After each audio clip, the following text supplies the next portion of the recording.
It is the last week of Ramadan, when many Muslims are the most active in their communities, whether they're organizing fundraisers or hosting gatherings at a local mosque. But the way community work is defined doesn't look the same for everyone. Balqees Jama is an SFU student studying communications and international relations, has been an advocate for black students on campus, calling for better mental health supports and for more black faculty. And you join us now. Thank you so much for being here. Thank you for having me. So why is it important to expand the anti-racism organizing you're doing in advocacy to Muslim spaces? I think anti-racism work is relevant to all spaces. I just happen to be Muslim, so I do that work within my spaces too. And honestly, all that means is making spaces safe and inclusive and accessible for everybody. Islam puts such a big emphasis on justice and inclusion and that everyone is equal. So those are some core Islamic tenets.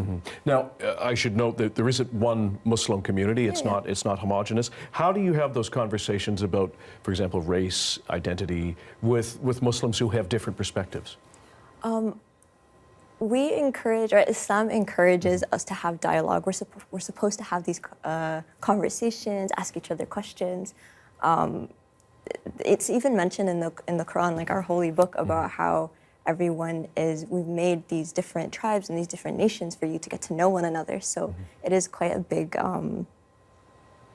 important part. Yeah. And do you find it challenging work?